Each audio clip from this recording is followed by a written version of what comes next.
just that my tax returns were sent to Republic Bank. They are supposed to direct deposit those into our accounts.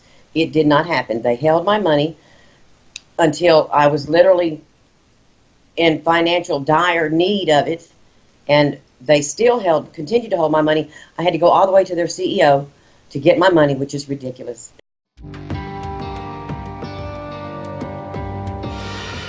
I had several years worth of tax returns, actually 4 years worth of tax returns from the state of Mississippi that were sent to them because I had gone through TurboTax back when I filed my taxes.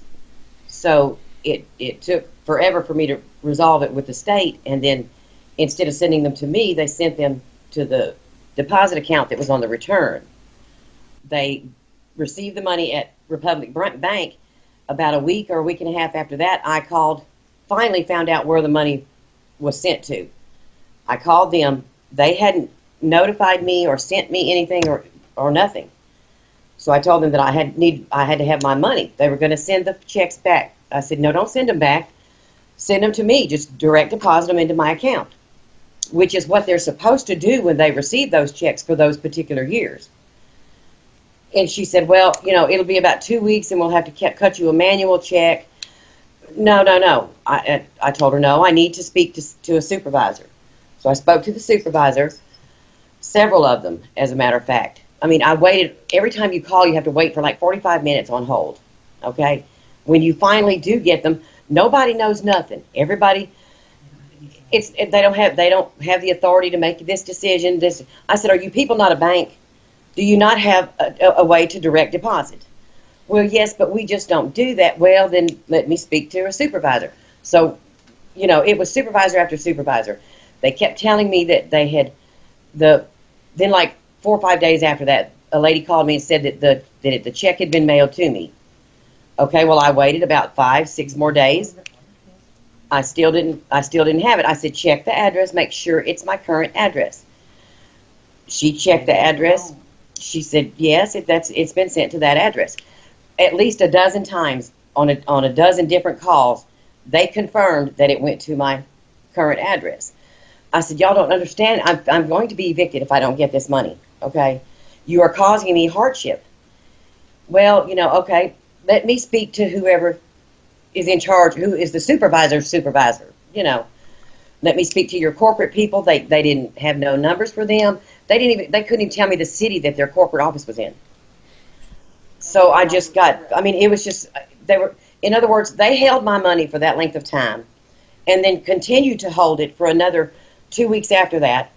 And then finally I got so upset, and I saw y'all's thing online, and I was just furious, and I wrote to y'all. I wrote to the Better Business Bureau, and then I emailed their CEO because there's not a phone number, but I pulled him up under Bloomfield, whatever that is anyway, and he said he would personally read it, whatever. I really didn't expect anybody to respond. About 20 minutes after that, his assistant called me.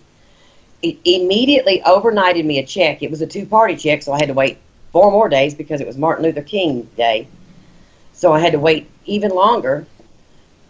But I finally did get my money. But not until I went literally had to go to the CEO.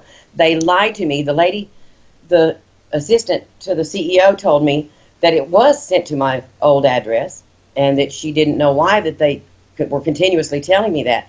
They were just lying and lying and lying. But they're so unorganized. Nobody knows nothing. Nobody can't tell you nothing. It's just absurd. I was literally crying. I said, do you not understand? I'm going to be evicted, which is what happened. I said, can you send me a letter? Can you just fax me something that I can take to the judge to tell him that this money is coming? That it's just been tied up in transit with y'all. Oh, no, we can't do that. I said, why? Just something, tell it, so I don't look like a liar standing up there in front of the judge. Well, they wouldn't do it. So I went to the church here, Our Lady of Fatima, and she got on the phone. We waited another 48 minutes, I think, that time. Finally got somebody on the phone. They said, no, ma'am, we can't do that. And the lady at the church said, well, I'm gonna do a letter and tell the judge, well, it didn't work. But,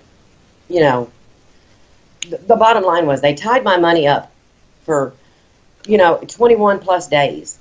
Okay, they had it for 8 days that I didn't even know they had it, and they sure never bothered to put it into my account. Their contract with these people, when we file our tax returns, it goes to Republic Bank, and then they in turn direct deposit into our account. Why was it so hard for them not to direct deposit that money right into my account when they received it? It just made no sense to me. But in the meantime, I mean, I was literally put out of where I lived, had nowhere to go. I put my stuff in storage. The day after I got evicted was they had overnighted the check to me. It was just too late. It was too late. Too little, too late.